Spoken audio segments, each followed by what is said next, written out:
Pemirsa, ini kejadian yang bikin saya ikut melongo di studio. Sebagai reporter yang sudah berkali-kali meliput panggung besar, saya jarang melihat suasana berubah secepat angin. Tapi malam itu, begitu Valen DA7 naik panggung, suasananya langsung beda. Kayak AC studio tiba-tiba pindah ke mode dramatis maksimal. Valen yang biasanya tampil dengan cengkok Madura yang khas, malah muncul dengan warna suara yang, tunggu dulu, ini Sunda. Penonton sampai saling melirik, mungkin mikir, salah channel apa gimana? Saya sendiri sampai cek mic, takutnya yang saya dengar efek speaker, ternyata bukan. Dan momen yang bikin saya tahan napas adalah ketika Dewi Persik langsung duduk lebih maju. Tatapannya curiga tapi penuh penasaran. Kalau tatapan bisa ngomong, mungkin dia bilang, "Nak, kamu ngapain berubah gini tiba-tiba?" Bahkan kru di sebelah saya sempat bercanda. Ini Valen atau versi upgrade-nya? Suasana mulai memanas, dan semua orang tahu sesuatu bakal terjadi. Perubahan kecil yang bikin studio heboh. Sebelum heboh malam itu, Valen dikenal sebagai penyanyi yang setia dengan karakter vokalnya sendiri. Berat, tegas, dan kental aroma Madura. Tapi baru beberapa detik lagu berjalan, cengkoknya terasa lebih luas, lebih lembut. Sampai saya sempat nulis di catatan, Valen, Sunda mode on. Biasanya kalau artis coba eksperimen, suasananya masih aman. Tapi kali ini beda. Penonton seperti dapat plot twist dadakan. Bahkan kameramen di sebelah saya nyaris ketawa sambil bilang, ini kayak lihat teman SMA tiba-tiba ngomong halus. Cengkok baru ini bukan cuma kejutan, tapi juga pemicu reaksi berantai. Dan saya jelas bisa melihat fase shock di wajah Dewi Persik, yang kalau dijadikan meme mungkin sudah viral sebelum iklan pertama tayang. Dan inilah momen ketika kecurigaan mulai tercium. Saya berdiri tidak jauh dari meja juri ketika Dewi Persik mengangkat alis. Itu bukan alis naik biasa, itu alis naik kelas, investigasi mood. Dengan nada setengah bercanda tapi jelas penuh tanda tanya, Dewi Persik bertanya, "Kamu belajar sama siapa?" Satu studio langsung hening. Saya sampai berhenti ngetik di tablet, takut ketinggalan ekspresi penting. Valen sempat kelihatan grogi, senyum kecil muncul, kayak orang yang ketahuan habis nambah nasi padahal diet. Para penonton sempat bersuara kecil, sebagian malah teriak, "Sama Mila, Kak!" Dari belakang saya, salah satu kru membisik, "Waduh, gosip baru nih, siap tayang." Momen itu membuat suasana berubah dari sekadar tampil, jadi investigasi ringan yang rasanya lebih seru dari sinetron jam 7. Bentar, apakah ini mulai menyerempet drama? Saat Dewi Persik menyebut nama Mila, studio langsung bergetar.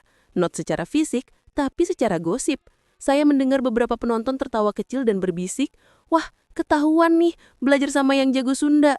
Valen mencoba menjawab dengan tenang, tapi suaranya terdengar seperti orang yang lagi jawab ujian mulut sambil berharap jawaban benar. Ada sentuhan malu tapi juga bangga. Dan saya sebagai reporter melihat dua sisi, apresiasi seni dan api drama yang mulai menyala. Dewi Persik menekankan bahwa cengkok yang keluar itu hampir tidak mungkin muncul begitu saja. "Cengkok itu bukan turun dari langit," katanya sambil tersenyum. Kalimat yang bikin saya menahan tawa karena kru di samping saya langsung nyeletuk, "Iya, paling turun dari playlist." Tapi tunggu, reaksi penonton justru makin liar. Ketika kamera sweeping ke penonton, saya melihat banyak wajah yang campur aduk, antara bangga, kaget, dan kepo tingkat nasional. Di media sosial, komentar bermunculan lebih cepat daripada notifikasi diskon toko online. Ada yang bilang Valen terlihat makin matang, ada yang bilang ini strategi. Tapi yang paling ramai adalah yang nge-ship Valen dan Mila. "Duh, cocok banget kalau duet," tulis netizen. Saya sampai ketawa kecil pas baca salah satu komentar. "Cengkok improving, chemistry approving." Dunia maya riuh dan sebagai reporter saya hanya bisa menyimpulkan satu hal. Satu perubahan cengkok bisa bikin satu timeline panas. Dan ini twist yang tidak saya duga. Setelah panggung mereda, saya sempat berbicara dengan beberapa penonton dan kru. Ternyata perubahan Valen ini sudah ditunggu banyak orang. Beberapa mengatakan Valen selama ini terlalu aman, terlalu nyaman di zona vokalnya sendiri. Dan malam itu, ia membuktikan bisa keluar dari kotak yang selama ini membungkus dirinya. Tapi tetap saja perubahan mendadak gini bisa memicu kontroversi. Ada yang suka, ada yang bilang terlalu ekstrim. Seorang kru bahkan bercanda, kalau berubah lagi minggu depan mungkin dia jadi cengkok Korea. Semua tertawa, tapi sebagai reporter saya tahu, perubahan sekecil ini bisa mempengaruhi langkah kompetisi.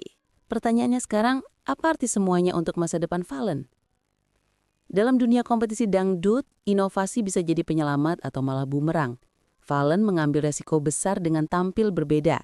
Dan dari sudut pandang saya, ini langkah berani, meski berani kadang dihargai, kadang disalahpahami. Penonton kini melihat Valen sebagai sosok yang tidak mudah ditebak. Juri pun tentu mengamati, apakah ini sekadar momen sesaat atau strategi jangka panjang. Saya bahkan mendengar beberapa produser berkomentar, kalau Valen bisa konsisten, ini bisa jadi identitas baru. Tapi ya, dengan catatan tidak berubah tiap minggu seperti menu warteg. Dan akhirnya, kesimpulan yang bikin saya ikut mikir, setelah mengikuti drama kecil yang berkembang dari satu perubahan vokal, saya menyadari satu hal, momen-momen seperti inilah yang membuat panggung kompetisi tetap hidup.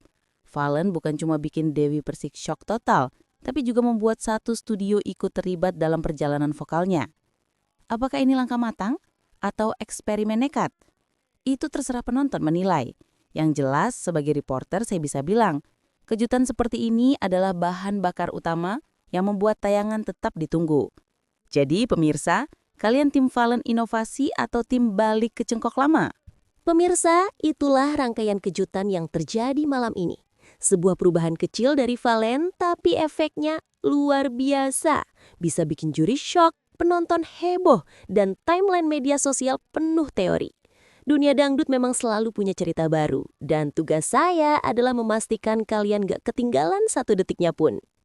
Kalau kalian menikmati liputan ini, jangan lupa tinggalkan like sebagai bentuk dukungan, subscribe supaya nggak kelewatan update berikutnya, dan nyalakan lonceng biar setiap kejutan di panggung bisa langsung kalian lihat lebih cepat dari gosip yang viral. Sampai jumpa di liputan berikutnya pemirsa, saya pamit dulu. Dan seperti biasa, tetap pantengin channel ini karena cerita panas berikutnya bisa muncul kapan saja.